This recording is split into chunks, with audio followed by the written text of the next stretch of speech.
Hello and welcome friends, sports 9 में आप सभी लोगों का स्वागत है। पर्थ में टेस्ट मैच चल रहा है। पहला दिन जो है वो बड़ा ही इंटरेस्टिंग रहा, जहां पर टीम इंडिया ने मैच पर अपनी पकड़ जो है वो बना ली है। ऐसा लग नहीं रहा था, मगर आखिरकार जब दिन का खेल खत्म हुआ तो यही नतीजा जो है वो सामने आया है। सबसे पहले आपको दिखाते हैं कि मैच कहां पर खड़ा है, उसके बाद चर्चा करेंगे कि यहां से टीम इंडिया किस तरीके से कंसोलिडेट कर सकती है और यहां पर पकड़ अपनी मजबूत कर सकती है, और फाइनली इस टेस्ट मैच को कैसे अपने नाम किया जा सकता है। पहले बल्लेबाजी करके टीम इंडिया ने सिर्फ 150 रन जो है ना वो स्कोरबोर्ड पर लगाए। उस समय ऐसे लग रहा था ये नाकाफी साबित होंगे ऑस्ट्रेलिया के बल्लेबाजों को, मगर फिर टीम इंडिया के गेंदबाजों ने जो है ना बहुत परेशान किया।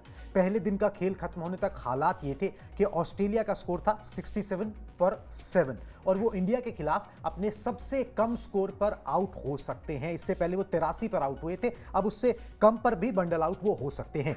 बुमराह ने 10 ओवर में 17 रन देकर सबसे ज्यादा 4 विकेट झटके, कैप्टनसी भी कर रहे हैं और गेंदबाजी भी बहुत अच्छी करी, जिसके कारण टीम इंडिया इस सिचुएशन में है। मोहम्मद सिराज ने 2 और हर्षित राणा डेब्यूटेंट ने 1 विकेट जो है वो अपने नाम किया। तो पहले दिन के खेल का लेखा जोखा इस तरीके से रहा। यह कहा जा सकता है कि भाई पहले दिन का खेल जब खत्म हुआ तो टीम इंडिया ड्राइवर सीट पर है। टीम इंडिया के यहां से अब मैच को जहां ले जाना चाहे वहां ले जा सकती है, मगर उसके लिए आपको बल्लेबाजी तो करनी होगी। गेंदबाजों ने अपना काम बखूबी किया है, बल्लेबाजों ने नहीं किया है, मगर अब दोबारा से बल्लेबाजों पे दारोमदार आएगा। पहले तो ऑस्ट्रेलिया को फर्स्ट कम फर्स्ट, पहले तो दूसरे दिन यही कोशिश होगी कि ऑस्ट्रेलिया को जितना जल्दी समेट लिया जाए उतना ज्यादा अच्छा। उसके बाद आपको अच्छे से बल्लेबाजी करनी है, जितना समय लेना है उतना लो, बहुत समय टेस्ट मैच में। एब्सोल्युटली, देखिए समय की कोई दिक्कत है नहीं और 4 दिन अभी बचते हैं। टेस्ट क्रिकेट में बहुत होते हैं 4 दिन, और 83 रन की लीड भारतीय टीम के पास, ट्रेल अभी जो है वो ऑस्ट्रेलिया के पास है। कोशिश करनी होगी कि 50 प्लस का ट्रेल जो है वो भारतीय टीम के साथ रह जाए, यानी कि आपके पास बचते हैं कुल 33 रन के आसपास। 33 रन के अंदर 3 विकेटें गिरानी है आपको, और एलेक्स कैरी इकलौते एक बल्लेबाज, विकेट कीपर, बैट्समैन, उसके अलावा जो है वो टेल शुरू हो चुकी है। तो 33 रन के अंदर 3 विकेट गिराना कोई बहुत बड़ी बात तो है नहीं। मुझे लगता है 33 रन के अंदर 3 विकेट आराम से गिराए जा सकते हैं। 50 रन की जो लीड होगी ना वो बड़ी क्रूशल होने वाली है। और उसके बाद लेकिन पहली पारी में तो चलिए गेंदबाजों ने बचा लिया, लेकिन हर बार गेंदबाज नहीं बचाएंगे।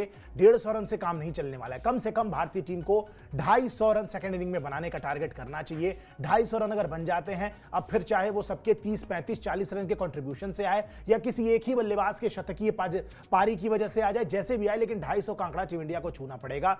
और 300 रन के आसपास का ये जो टारगेट होगा, ये फिर मुझे लगता है कि ऑस्ट्रेलियन टीम के लिए एक अच्छा खासा टारगेट होगा, जिसको चेज करने में भी दिक्कत का सामना करना पड़ेगा। और नो डाउट पहली पारी में जिस तरीके का प्रेशर बिल्ड किया हुआ है गेंदबाजों ने, वो सेकंड इनिंग में भी काम करेगा। तो कहीं ना कहीं बिल्कुल फर्स्ट कम फर्स्ट जो पहला टारगेट होगा भारतीय टीम का कि 67 पे 7 विकेट्स जो है वो ऑस्ट्रेलिया के पहले दिन की समाप्ति पर है, और भारतीय टीम को करना ही होगा, गेंदबाजों को ही करना होगा। ये 3 विकेट्स जितनी जल्दी से जल्दी हासिल करते हैं वो ज्यादा बेहतर होगा, और फटाफट अपनी दूसरी पारी की बल्लेबाजी आए और कल फिर पूरा दिन आराम से बैटिंग करें। उसके अगले दिन भी चाहे तो बैटिंग करें, समय बहुत होने वाला है इनके पास। तो एग्जैक्टली ये करना है। 3 विकेटें सबसे पहले गिरानी होगी, उस पर फोकस होगा। 3 विकेटें जितनी जल्दी गिरेंगे, क्योंकि अगर ये 3 विकेटें लेट से 50 रन जोड़ देते हैं और आपके पास वही लीड जो 50 की हम इमेजिन कर रहे हैं, लेट से वो अगर 20-25 रन की रह जाती है तो फिर वो नलिफाई लालच कर रहे हैं आयुष, ठीक है। अभी हम लालच कर रहे हैं। जब 150 पे ऑल आउट हुई थी ना टीम, तो लग रहा था टेस्ट मैच गया, बिल्कुल, ठीक है। तो अभी हम लालच कर रहे हैं, जो भी लीड मिले, हाँ जरूरी है कि एक आइडियल 50 रन की लीड मिल जाए, मगर जो भी लीड मिले, अगर आप ऑस्ट्रेलिया को 150 रन पे ऑल आउट होने के बाद जो है इस तरीके से मैच पे लगा देते हो, वो भी ऑस्ट्रेलिया में, तो बहुत बड़ी बात है। एब्सोल्युटली, ठीक है, बहुत बड़ी बात है। मगर ये बात जरूर है, देखिए गेंदबाजों पर अभी हम दिखाएंगे किसने क्या किया, मगर ये है कि दारोमदार घूम फिर के बल्लेबाजों पर आएगा। आपको स्कोर बोर्ड पर रन लगाने पड़ेंगे। न्यूजीलैंड के साथ भी दिक्कत वही आ रही थी, गेंदबाज 20 विकेट ले रहे थे, मगर बल्लेबाज जो है वो स्कोर बोर्ड पे रन ही नहीं लगा पा रहे थे। वो तरीका ढूंढना पड़ेगा, विकेट फेंकना नहीं है, अपने विकेट की जो है वो कीमत समझनी है, लड़ाई करनी पड़ेगी, उस पर आएंगे। मगर जिन 3 लोगों ने इस मैच को टीम इंडिया के लिए बनाया, उन तीनों के आंकड़े आपको दिखाते हैं, फिर एक एक करके तीनों पर बातचीत करेंगे। बुमराह, सिराज और हर्षित राणा, इन तीनों ने जो है ना मैच बना के दिया। क्या दम से गेंदबाजी की है। जसप्रीत बुमराह, मतलब कहने ही क्या, फॉर्मेट कोई भी हो, आप कभी भी गेंद थमा दो, ये अपना रास्ता निकाल ही लेते हैं। 10 ओवर में 3 मिडिन डाले, 17 रन दिए मात्र और 4 विकेट हासिल कर लिए। लगातार 2 गेंद पर ख्वाजा और स्मिथ जैसे बल्लेबाज को अपना शिकार बनाया। कप्तानी रिलिश करते हैं ये, ठीक है, और गेंदबाजी तो इनकी मतलब अबव स्टैंडर्ड है ही, ठीक है। मगर ये है कि जब वो कप्तानी की भी जिम्मेदारी आ रही है ना, तो मुझे लग रहा है वो गेंदबाजी और निखर के आती है। बिल्कुल पूरी तरीके से, मतलब जब प्रेशर आता है तो बुमराह बेहतर परफॉर्म करते हैं। And what better than this place Australia, and what better than an opportunity कि वो कप्तान है टीम के, मतलब इससे बेहतर क्या ही हो सकता है। प्रेशर है उनके ऊपर, भारतीय टीम के लीडिंग पेस अटैक गेंदबाज हैं, बाकी खिलाड़ी जो किसी जमाने में होते थे या पिछले टोर्स पे आपको देखने को मिले, ना आपके पास उमेश यादव का है, ना मोहम्मद शमी है, ना ईशांत शर्मा है नहीं। तो अब जो है वो पुरानी जो पेस अटैक जो विराट के एरा में बिल्ड हुई थी एक तरीके से, वो अब धीरे धीरे खत्म होती जा रही है। उसमें से केवल एक खिलाड़ी बचा है फिलहाल एज ऑफ नाउ टीम में है, वो जसप्रीत बुमराह। एकदम यंग अटैक के साथ गए। हमने प्री मैच में भी बात की थी कि भाई किस तरीके से जो है वो जसप्रीत बुमराह के इर्द गिर्द ही गेंदबाजी घूमेगी, उसके अलावा कोई गेंदबाजी नहीं है आपके पास। जडेजा या अश्विन की भी लग्जरी नहीं है और वहां पर बुमराह पे ज्यादा एडेड रिस्पॉन्सिबिलिटी हो जाती है। अब आप सोचिए कितना प्रेशर है, कप्तान है, बेहतर प्रदर्शन करना है, गेंदबाजी करनी है, ऊपर से आपसे उम्मीदें भी जो है वो आप ही से हैं, क्योंकि आपके अलावा गेंदबाजी अटैक में कोई और है भी नहीं उतने लेवल का। वहां पे बुमराह आते हैं, बेहतरीन शुरुआत दिलाते हैं, बैक टू बैक जो 2 बड़ी विकेटें लेते हैं, क्योंकि मानस लाबुशेन तो चलिए एक हैं, लेकिन स्टीव स्मिथ और उस्मान ख्वाजा, भारत के खिलाफ हमेशा ये खिलाड़ी चलते हैं, हमेशा टीम इंडिया को इन खिलाड़ियों ने परेशान किया है। और बैक टू बैक 2 गेंदों पे इनका विकेट निकालना, सस्ते में समेट देना, मुझे लगता है ऑस्ट्रेलिया वहीं से डिसअपॉइंट हो गई थी, वहीं से डिसहार्टन हो गई थी, उम्मीदें उनकी वहीं टूट गई थी। उसके बाद रही सही जो कसर थी वो बाकी के खिलाड़ियों ने, बाकी के गेंदबाजों ने भी पूरी कर दी। 4 विकेटें, कमाल की स्पेल फेंक रहे हैं। और उसके बाद अगर किसी ने फिर माहौल को पकड़ा है और बुमराह के उस पेस अटैक को पकड़ने की कोशिश की, फिर देखिए आंकड़े आपकी स्क्रीन पर, एक हर्षित राणा है और एक मोहम्मद सिराज भी है। हर्षित राणा ने ट्रेविस हेड, जो भारत के खिलाफ हमेशा चलते हैं, सबसे बड़े दुश्मन कहे जाते हैं भारतीय टीम के, 2023 वर्ल्ड कप का फाइनल जिन्होंने हरवाया था, कमाल का प्रदर्शन इंडियन कंडीशन में इंडियन गेंदबाजों के खिलाफ, उनसे बड़ा खतरा था और उन्होंने ट्रेविस हेड का एक ही विकेट लिया। उन्होंने उनके आंकड़े एक बार दिखाई जरा, हर्षित राणा के, उन पे बात करते हैं क्योंकि एक ही विकेट उन्होंने लिया, लेकिन देखिए जिस तरीके से 8 ओवर 1 मेडन 33 रन और 1 विकेट लिए हैं।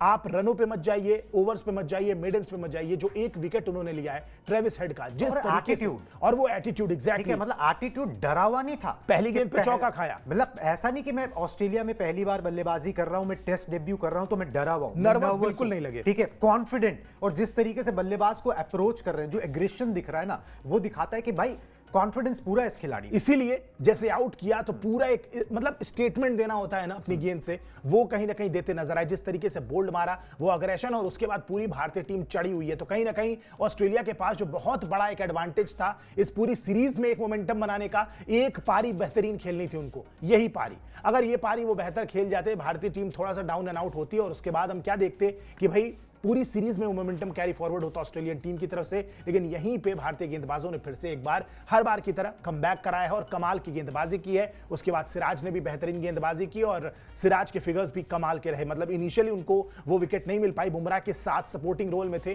बुमराह लगातार विकेट ले रहे थे, उधर से उतना प्रेशर नहीं बन पाता। लेकिन जब सेकंड स्पेल में आए तो 2 इंपॉर्टेंट विकेटें दिलाई उन्होंने कहीं ना कहीं। और जो होता है कि मिडिल ऑर्डर तक पहुंच गए थे हम, लोअर मिडिल ऑर्डर में घुसना था, वो काम सिराज ने करके दिखाया, 2 विकेटें ली। और अब मामला यहां पे है कि हम टेल में घुस चुके हैं कहीं ना कहीं। कल सुबेरे इन्हीं 3 गेंदबाजों पे एक बार फिर से नजरें होंगी कि कितनी जल्दी ये आते हैं और कितनी जल्दी मामले को, पूरी पारी को समेट देते हैं। बिल्कुल जी। और अभी बात जो है ना 2 बल्लेबाजों की भी करते हैं जिन्होंने बेहतरीन प्रदर्शन किया। उस समय इनका साथ उस तरीके से किसी ने नहीं दिया, मगर अब जब पूरा दिन का खेल खत्म हो गया तो फिर समझ में आ रहा है कि वो जो बेशकीमती रन बनाए गए, देखिए पिच तेज थी, पिच में बाउंस था, सब कुछ था, पिच पे टिके रहना मुश्किल है, मगर इतनी भी मुश्किल नहीं है कि रन ना बनाए जा सकें। ये गेंदबाजों की स्किल है और बल्लेबाजों की कमी पेशियां हैं, जो अब ना बहुत ज़्यादा T20 क्रिकेट खेलते खेलते ना वो टेस्ट क्रिकेट का टेम्परामेंट जो है ना वो जाता कहीं ना कहीं दिख रहा है। वो इंडियन साइड में भी दिखता है, वो ऑस्ट्रेलियन साइड में भी दिखता है। मगर 2 बल्लेबाज स्टैंड आउट हुए, ऋषभ पंत और नीतीश कुमार रेड्डी। दोनों के आंकड़े दिखाएं। ऋषभ पंत तो एज यूजुअल आप जानते ही हैं भाई, गाबा में देखा हुआ जिसने ऋषभ पंत को, उसको पता ही है कि वो क्या कर सकते हैं। 37 रनों की पारी उन्होंने खेली, 78 गेंदों पर 3 चौके और 1 छक्का उन्होंने लगाया। ये टिपिकल ऋषभ पंत नहीं थे, मगर सिचुएशन की डिमांड ऐसी थी, फटाफट विकेटें गिर रही थी, थोड़ा टिकना भी था। थोड़ी सी इन्होंने साझेदारी नीतीश कुमार रेड्डी के साथ निभाई और उन्होंने खासा इंप्रेस किया जी। टॉप स्कोरर रहे इंडियन साइड की तरफ से नीतीश कुमार रेड्डी। उनके आंकड़े दिखाएं। टेस्ट डेब्यू में ही 8वें या इससे नीचे बैटिंग करते हुए भारत की ओर से टॉप स्कोरर वो रहे हैं नीतीश कुमार रेड्डी। कमाल की पारी उनकी तरफ से भी आई, 41 रन 59 बॉल्स में, 6 चौके, 1 छक्का और 70 का स्ट्राइक रेट। भाई जितने भी डेब्यूटेंट है ना, मतलब चाहे वो हर्षित राणा हो गए, नीतीश कुमार रेड्डी हो गए, जिगर है। मतलब वो नहीं है कि भाई कलेजे खुले हुए हैं इनके, ठीक है। और वो नीतीश कुमार रेड्डी का भी दिखा कि भाई आया उन्होंने और कॉन्फिडेंस से खेला। जहां पे विराट कोहली नहीं टिक पा रहे, जहां पर केएल राहुल नहीं चल पा रहे, वहां पर नीतीश कुमार रेड्डी ने बोला मैं रन बना के दिखाऊंगा, और रन बना के दिखाया। और ये रन बहुत बेशकीमती रन है।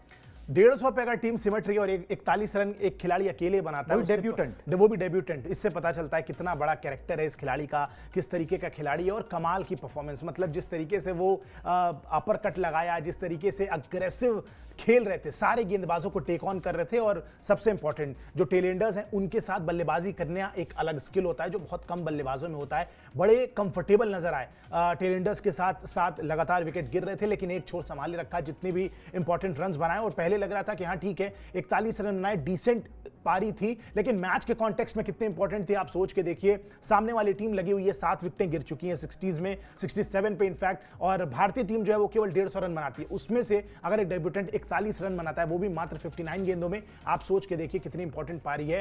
पूरी क्राउड के बीच में पर्थ के वाका के इतने तेज मैदान पे, तेज तर्राक, जिस तरीके से ऑप्टस स्टेडियम की जो विकेट है उसको माना जा रहा था कि मतलब कितनी तेज है। और नो डाउट हरी विकेट देखने है ना कि मैच से पहले जो 3-4 दिन बारिश हो गई ना, उसने पिच में नमी छोड़ दी। उसकी वजह से गेंदबाजों के लिए ना और ज्यादा जूस था, ठीक है। और उस जूस का इस्तेमाल जो है ना वो ऑस्ट्रेलिया ने भी किया, वो इंडिया ने भी किया, ठीक है। मगर इंडियन बॉलर्स की तारीफ इसलिए करनी होगी क्योंकि उन्होंने अंडर प्रेशर किया, एब्सोल्युटली, ठीक है। क्योंकि 150 का टारगेट आप डिफेंड कर रहे हो। टारगेट डिफेंड मतलब कि आप चाहते हो कि भाई उससे पहले दूसरे को आउट करने में लीड लूड ना ले जाए वो, तो आपके ऊपर प्रेशर था।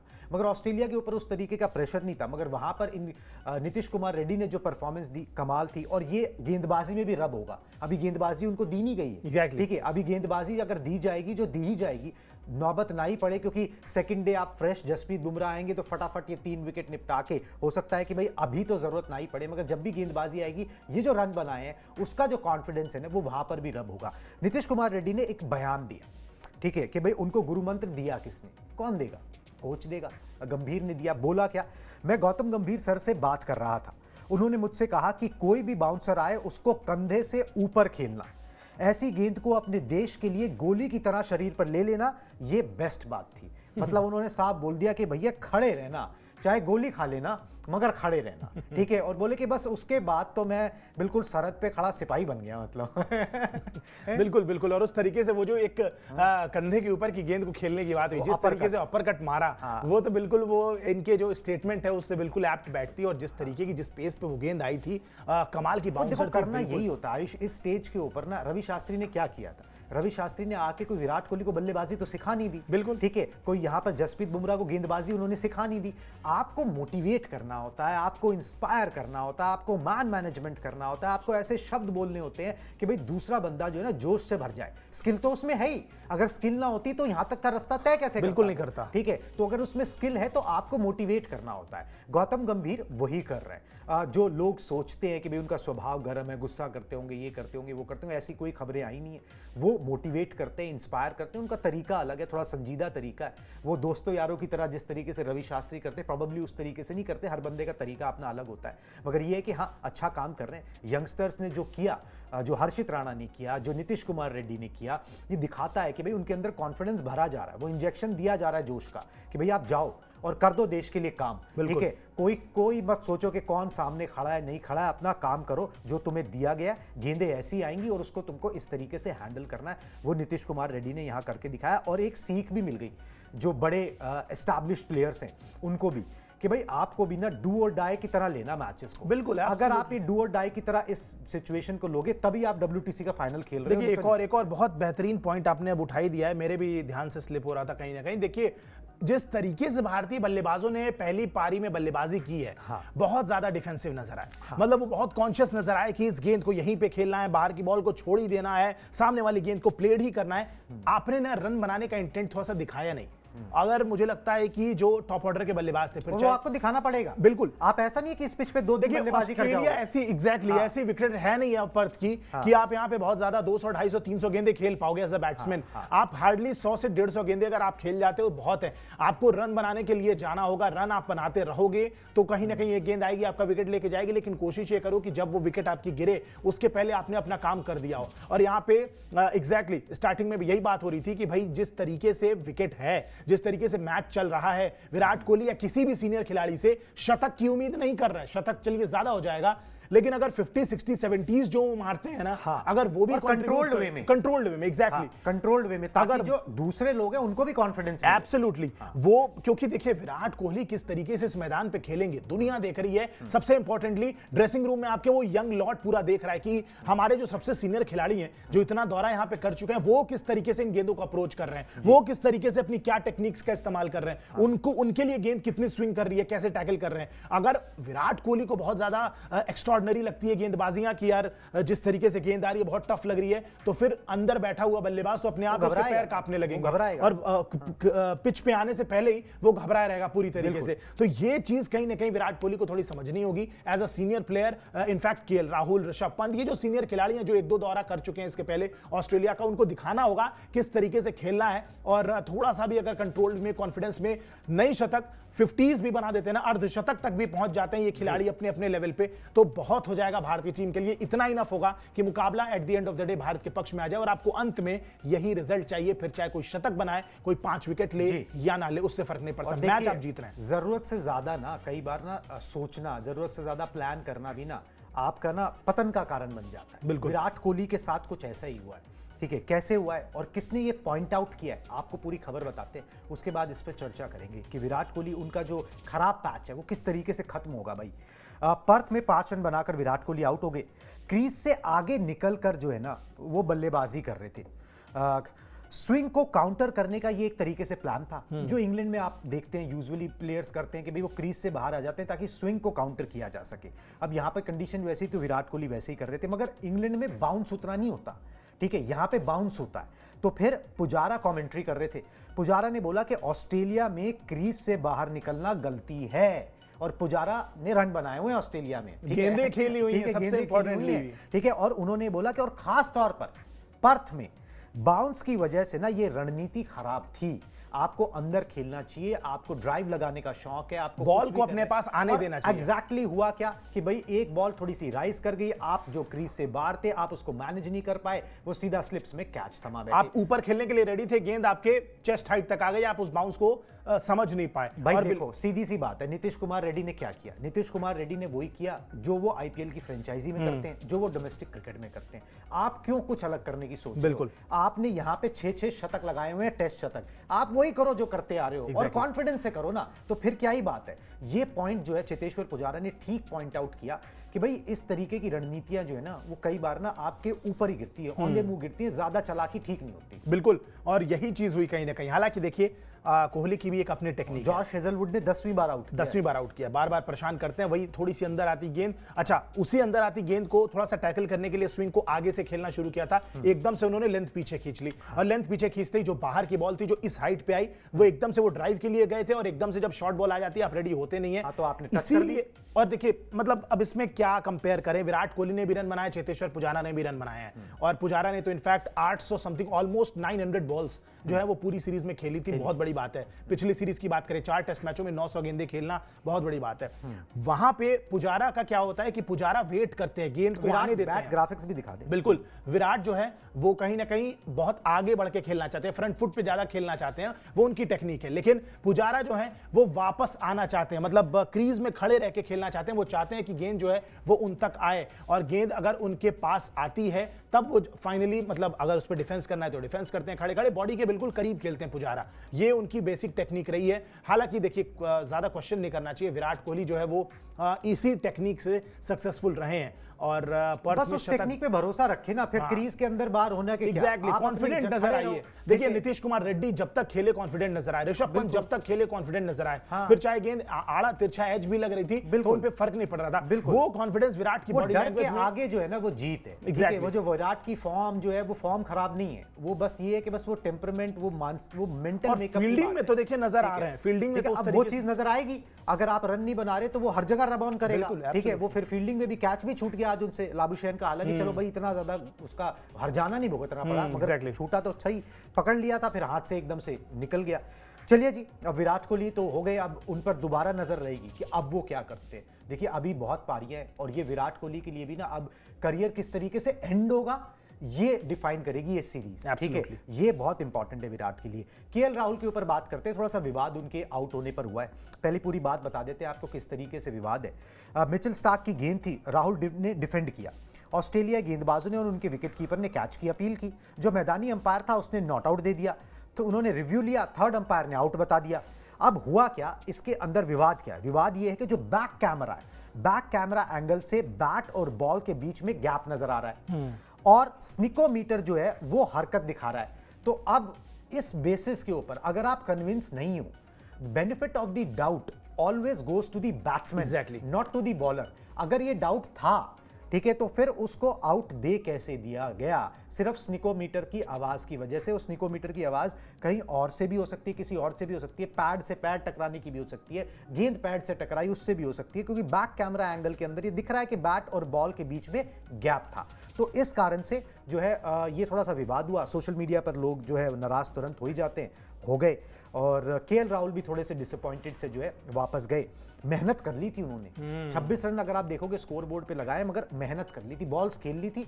एक अच्छी इनिंग के लिए जो ना मतलब लग रहे थे, पैन आउट लग रहे थे, 74 गेंदें खेल ली थी। देखिए कहीं ना कहीं गलती तो हुई है थर्ड एम्पायर से, क्योंकि क्लियर कट विजुअल में नजर आ रहा है कि स्निकोमीटर पे एक आवाज आई है, एक आवाज आई है, यानी कि और विजुअल में साफ पता चलता है जब बैट नीचे आ रहा था तो बैट जो है वो पैड से टकराता है और बॉल उस समय दूर रहती है बैट से, और स्निकोमीटर में उसी समय डेविएशन आता है, यानी कि क्लियर कट वो आवाज, बॉल भले बैट के बगल से निकली, बिल्कुल बहुत क्लोज था, लेकिन बॉल बैट से नहीं लगी थी। बॉल जो बैट है वो पैड से टकराया था, उसकी आवाज स्निकोमीटर में कैच हुई और उसी के बिहाफ पे कहीं ना कहीं दे दिया गया। मुझे लगता है कि थोड़ा सा जल्दबाजी कर दी गई थर्ड अंपायर की तरफ से, और ये गलती देखिए सीरीज का रिजल्ट क्या रहता है उस पर भी बहुत कुछ डिपेंड करेगा।